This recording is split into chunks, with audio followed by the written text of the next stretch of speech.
La capitale de la Bagoué, Boundiali a désormais un établissement financier avec un guichet automatique.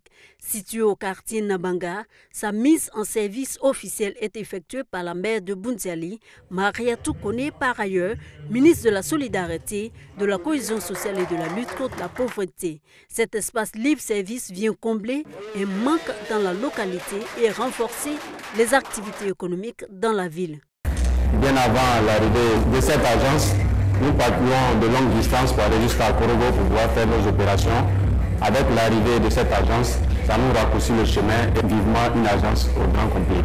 À l'intérieur, il y a beaucoup de choses qui s'y passent. On tire les relevés d'identité bancaire, on tire les extraits de compte, on fera des remises de chèques. Et comme le modèle de la banque est en train d'évoluer, on viendra avec des distributeurs automatiques pour aussi faire les versements.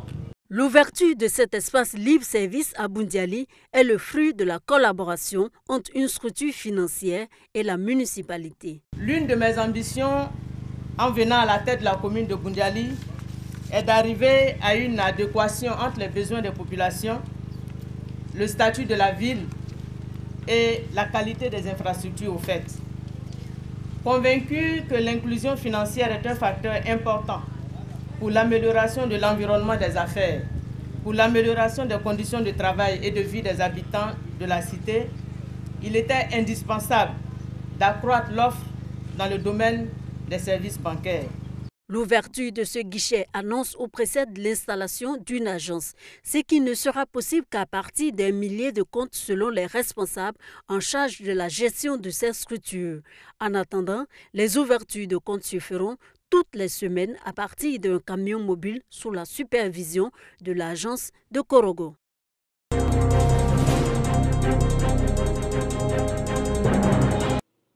Aruna descend de travail. Il est soudeur dans cet entrepôt, en réalité une unité de transformation de noix de cajou en cours d'implantation dans le département de Zouénoula. On va faire ici la transformation d'anacarde. La capacité pour chaque jour, il y a 50 tonnes et puis chaque année, là, nous, on va faire ici la transformation d'anacarde jusqu'à 15 000 tonnes. 15 000 tonnes de noix en produits finis par an, une fois l'unité industrielle opérationnelle. C'est la production régionale de cajou qui sera ainsi bien vendue, de l'avis du secrétaire d'État au renforcement des capacités, également cadre de la Maraoué sur le chantier pour s'imprégner de l'état d'avancement des travaux. Les promoteurs de cette usine nous ont donné l'assurance que les 5 prochaines années, on pourrait aller jusqu'à 200 000 tonnes.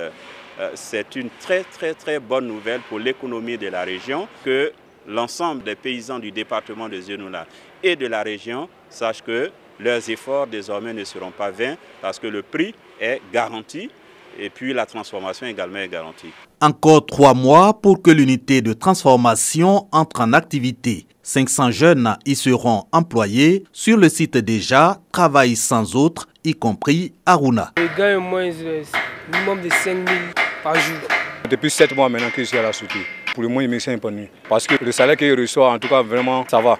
L'usine de Zouénoula, panacée du chômage des jeunes et de la mévente de la noix de cajou. En ces termes, le secrétaire d'État encourage les promoteurs à qui il réaffirme l'appui de l'État en matière de fourniture d'électricité. Il y a un grand projet de renforcement du réseau électrique de la Côte d'Ivoire qui part de Dabakala jusqu'à l'ouest et donc forcément qui passe par Zouénoula. Donc la garantie est là. En clair, l'unité de transformation de noix de cajou de Zouénoula va stimuler le développement de la Maraoué.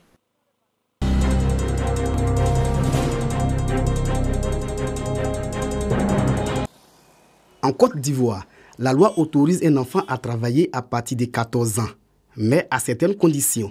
Le travail ne doit nuire ni à sa santé, ni à son développement physique, mental, moral ou social, ni compromettre son éducation. Cependant, à Yamoussoukro, cette disposition juridique n'est pas respectée. Le phénomène tanti-bagage existe toujours. Des jeunes filles de 6 à 16 ans aux abords des marchés proposent de porter les courses de la clientèle essentiellement composée de femmes. Parce que ces jeunes filles ont des clients, qu'elles continuent. Si on n'a plus de clients, si personne ne donne ces bagages à ces petites filles-là, ça sera vraiment en synergie qu'on va éradiquer ce phénomène-là. Le nombre de 188 qu'on a donné, c'est vraiment à titre indicatif. C'est sur un seul marché, alors qu'on sait qu'il y en a plein. Les raisons de cette activité sont multiples. La précarité des ménages, les inégalités sociales. Toutes choses qui prédisposent ces jeunes filles au travail et à l'exploitation.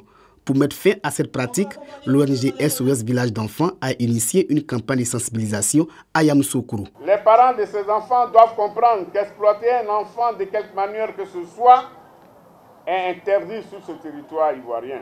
Il n'appartient pas à ces enfants de travailler pour faire face aux besoins de la famille ou pour participer à leur propre prise en charge ou encore pour assurer leur scolarité.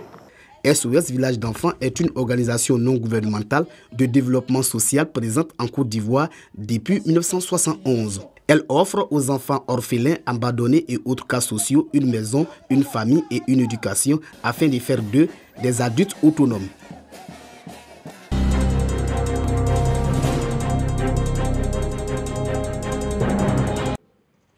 Beauty Leaders, association des artisans de Côte d'Ivoire qui englobe des couturiers, des coiffeurs et bien d'autres corps de métiers.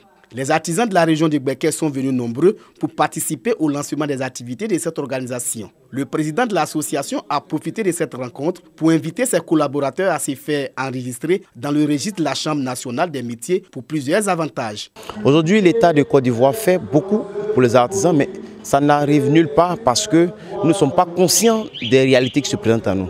Beauty Leaders, dans son élan, entend soutenir les efforts de l'État à travers le ministère et la Chambre des métiers. Nous demandons aux artisans de venir à la Chambre des métiers pour se faire enregistrer pour l'acquisition de leur registre des métiers et de leur carte professionnelle. C'est à l'issue de ces deux documents-là qu'un artisan est reconnu par l'État de Côte d'Ivoire. Le président local du Conseil national des jeunes de Côte d'Ivoire a saisi cette occasion pour lancer un appel à la jeunesse. C'est lui de se faire enregistrer dans les différentes agences de l'emploi jeune. L'agence emploi jeune est là pour eux. Il faut que ces artisans aillent postuler comme tous les autres jeunes parce qu'en réalité, ce programme est pour tous les jeunes de Côte d'Ivoire, sans distinction. Créé en 2015, Beauty Leaders fait la promotion de l'artisanat en Côte d'Ivoire.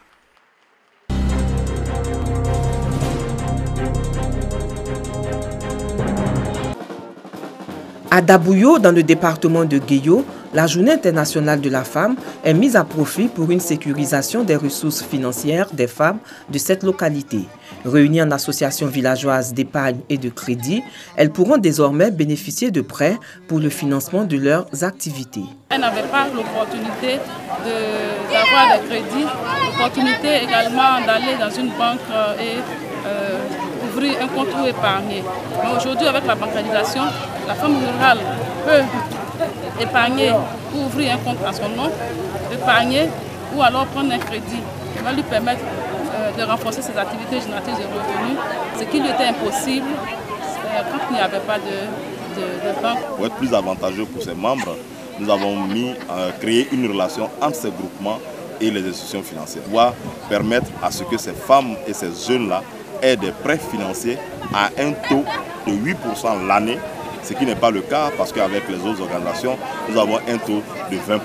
Initié par l'ONG Cœur International, le projet de bancarisation des associations villageoises de Dabouyo vient impacter positivement le vécu des populations de cette localité. Les associations villageoises de Dabouyo comptent à ce jour plus de 12 000 membres.